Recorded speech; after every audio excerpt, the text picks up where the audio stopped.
نو محترم دا څنګه مسلمان یار پتا ر دی مصلی حق دی پتا ر دی مسجد حق دی پتا ر دی امام حق دی ته په خپل بچو باندې سونه خرچه کې دا امام او باز پکې یو تن مونږ ته ټلیفون وکړ و جی امام سے پکار دی خو چې درس کې خو د شیخ ویسا په طرف سره کوي شیخ غلام حبیب صاحب رحمت الله علیه او جی چې داسې د قاری باسط صاحب او دارنګ د شیخ ماهر غونته په مانځ کې تلاوت کوي مې دا خو ډېر خبره چې خلک امام داسې ګوري کنه چې د قران درس هم خټېټ کوي او منځونه هم صحیح را کوي مې دا خو ډېر خبره ده خدا راته وی تاسو د امام خدمت سونه کوي ویل جی قبل امام صاحب چې وو نو هغه ته مو 4000 ورکوي د بل میاشتې 5000 روپے ورکو 5000 روپے د میاشتې ته خو درځي 5000 ستا درځي انکم دی او ته په غون میاش کې په 200 تنه باندې امام ته 5000 ورکې دا خرج پتا باندې الله اکبر کبیره پتا باندې تندر نه نازلېږي دا الله بندره تسکه دا په مونږ باندې غوري فرض دی او دا باندې لازم دی ښا دا امامان ته یو سیټ تکا زمونږ دا امامان د دې سونه قربانی ده او دا عوام سونه یعنی ناشناس خلق دی دا سونه ناقدر خلق دی ډیر کم پکې قدردان خلک ګوري ښا دا یاد ساته ما او تا کرا ککی راغی نو استاد نه تپوس نشتا چې نوم ولا سکیدم ال استاد راشه بانګ ولا وایا الګ ته پخپل هندوی بانګ دل نه درځي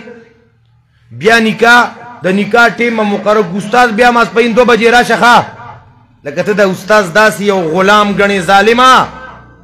استاد زوچی نکاح دا استاد لور چی نکاح دا اول راشه امام صاحب ته وایا چې مولوی صاحب شیخ صاحب قاری صاحب ما کر خادره روانه ده تاسو به کمر سپاریږي خپل وخت ټیم ټیبل لا ته وایا دی مونږ ته بیا هم کشل کاری کنه که غم خادی دا علما خپل غم خادی رستو کی ا دې زم طلاق ته بیا هم ځان را رسي غم شو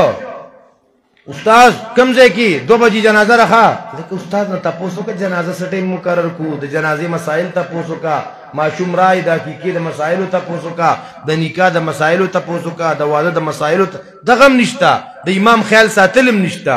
یو ځکه یو محلي ول امام راوستو نو په خوا به د امام او مقتدیانو خپل میس کې یو کمپرومایز کو چې د مقتدیانو څه شرطونه دي او د استاد څه شرطونه دي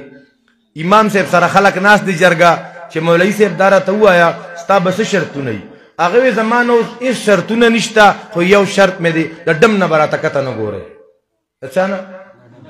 هغه ټول وینا صاحب ته به زموږ مور پلاری ته به موږ د پورته اسماني ته به زموږ امام د پیغمبر په مصلی به ودرېږي مونږ به تعالی څنګه ډم نه کته ګورو وته بس دا یو شرط مې دینو یو میاش دو تیر شو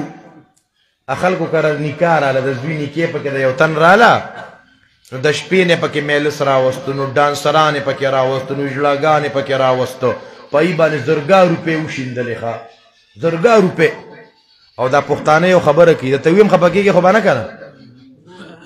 وای د هندوانو مال ټول عمر څوک خوري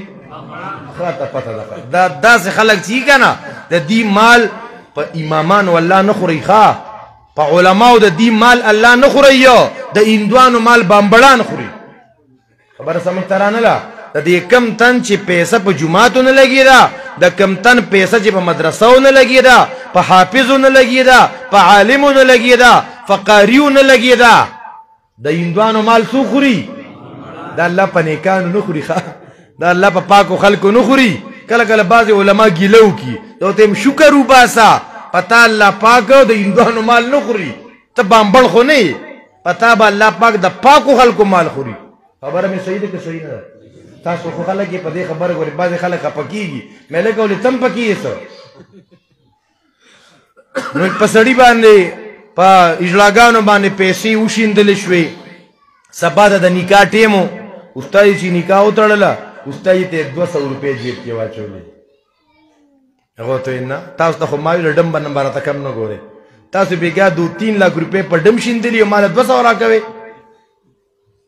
سړو بیا خو چنګ کړو بیا چل نه ورتلو نو دا یاد ساته محترمو چې کله موږ د الله د دین سره ټچ یو ته بیا د الله فضل و کرم ته ګوره برکات ته ګوره نو دا عزم وکوي ان شاء الله چې یو بچی با د مولانا ګل بهادر صاحب ته ورکو. مولانا